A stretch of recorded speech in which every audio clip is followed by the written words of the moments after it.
Forget about what I said, not going to help. But if you love them or if you love somebody that you're leaving it to, think of that. No death tax, no estate tax, no going to the banks and borrowing from, in some cases, a fine banker, and in some cases, Shylocks and bad people. But they took away a lot of family. They destroyed a lot of families, but we did the opposite. So just remember, to me, it's so important, and it was mostly important for...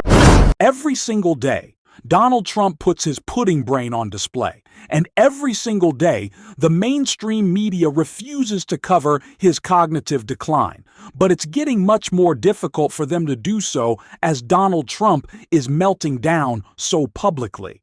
And that is exactly what we saw in an insane speech he gave today, in which not only did he lose the ability to speak at times, but started busting out slurs in the middle of his speech. It was an abomination that we're going to get into. But before we do, if I could quickly ask you to leave a like on this video, and if you haven't already and you enjoy our channel, to hit that subscribe button, because it goes a long way to support our work. Now, this speech was insane through and through, but where it started was pretty crazy too. Donald Trump complaining about his birthday parade. 3 hours of watching these great guys marching down Fifth Avenue.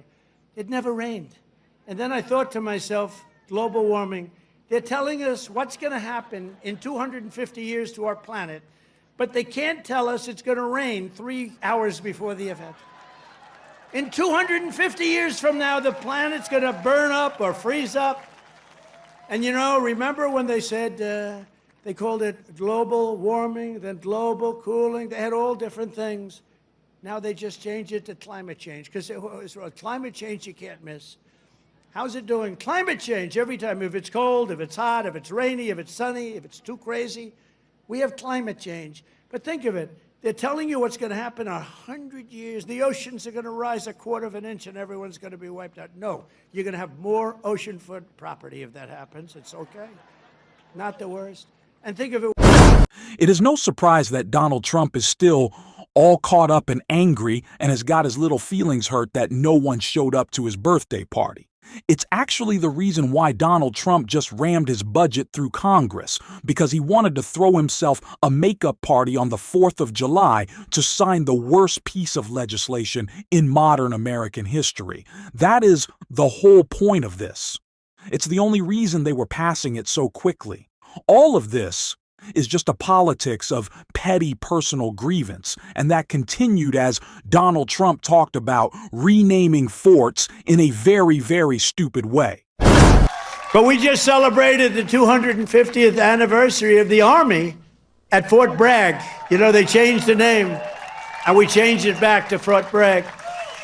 The people of North Carolina came up, they said, "Sir, we want to really have the name of Fort Bragg back." Everybody was saying that. They kept calling it Fort Bragg. I changed it back. You know, these radical left lunatics changed the name of Fort Bragg. So we won World War II. We won World War I. We won other wars. We won everything from Fort Bragg and other places that we were also changing many of them back. And then we decided to change the name. Now, I tell people, you know, it's incredible. We're the only... We won the other wars at the other forts with all the winning, and the forts have always been there. Is anyone listening to this guy? Like, seriously. Is anyone in the mainstream press besides Lawrence O'Donnell, who actually will cover the story of Donald Trump's cognitive decline, do they seem to care at all? Because I'm not really seeing it at all. He just continues to put on display the fact that he can't think clearly. He's being taken advantage of by everyone around him. Because of that, you wonder why billionaires like Donald Trump so much. It's because they can get whatever they want out of him. He just doesn't understand anything. Listen to him talking about a poll out of context about nothing here. One of the great economists from the Wharton School of Finance, where I happened to go, he apologized. He says, you know, I think Trump outsmarted us all. And yesterday was the poll, and out of 77 economists, I came in second. I want to find the guy that came in first. Somebody came in first. Can you believe it?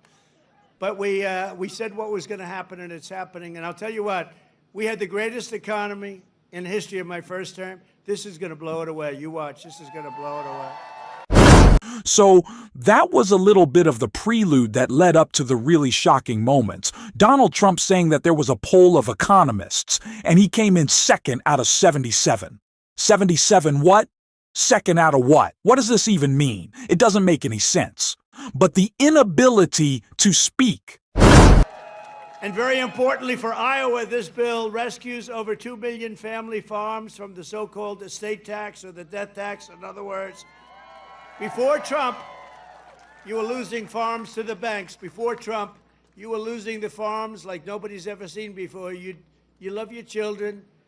You don't feel so well. You pass away. You leave everything to your children, and they have to pay a big estate tax or a death tax, as we call it. And they couldn't do it. They go out and borrow money, and all of a sudden the bank is foreclosing on the farm. Not going to happen.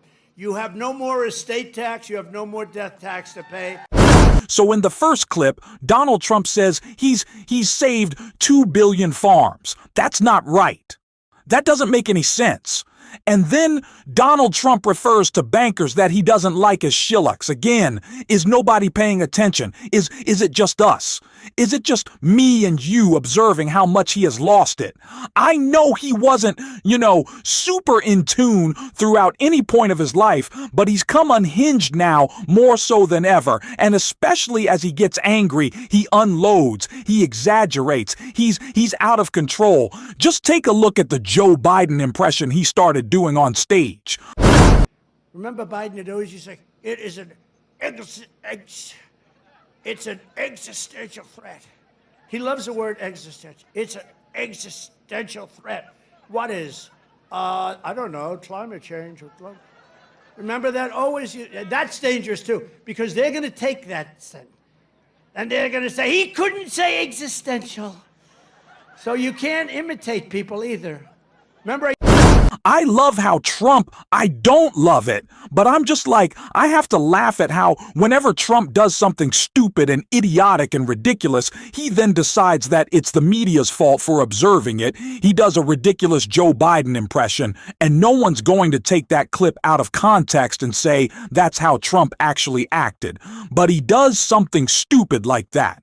Or he says, we have to go after the enemy from within. And then immediately he says, well, the press is going to spin that out of context. Well, the context is you're doing a Joe Biden impression and you look ridiculous because you're furious for some reason. I guess you wanted the tax cuts for billionaires to be more. What did you want? 20 million people kicked off their health care. The 17 million wasn't enough. Passing the worst budget in American history, it wasn't enough for you. Clearly not, because Donald Trump still has got a lot of hate in that heart. And he made it pretty well known to all of us right here. I want to thank Republican congressmen and women, because what they did is incredible last night. And the Senate, the Republican Senate, we got, not with all of the things we did with the tax cuts and rebuilding our military, not one Democrat voted for us. And I think we use it in the campaign that's coming up, the midterms, because we got to beat them. But all of the things that we've given, and they wouldn't vote only because they hate Trump. But I hate them too, you know that? So it's sort of, I really do, I hate them. I cannot stand them because I really believe they hate our country. You want to know the truth? I don't want to belabor the point, but I feel like I'm not. I feel like I'm just saying what needs to be said. He's an insane person. And, we use the term I love on this show of the pudding brain. Donald Trump has the pudding brain. Not only because it is mush, but because it's very easy to mold, right? We broke that story, broke it down.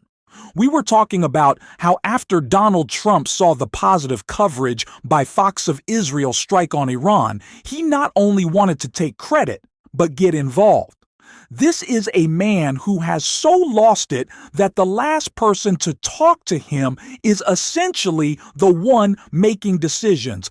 Couple that with Donald Trump giving the presidency complete control over our government. There are no checks on Trump, especially from his own party.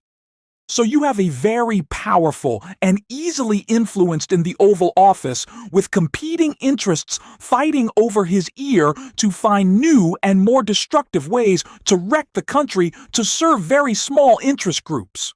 Whether those are the most hateful people in our country, Stephen Miller, or the richest, the billionaires that are having Donald Trump craft his tax plan, that's who has the ear of the pudding-rained president.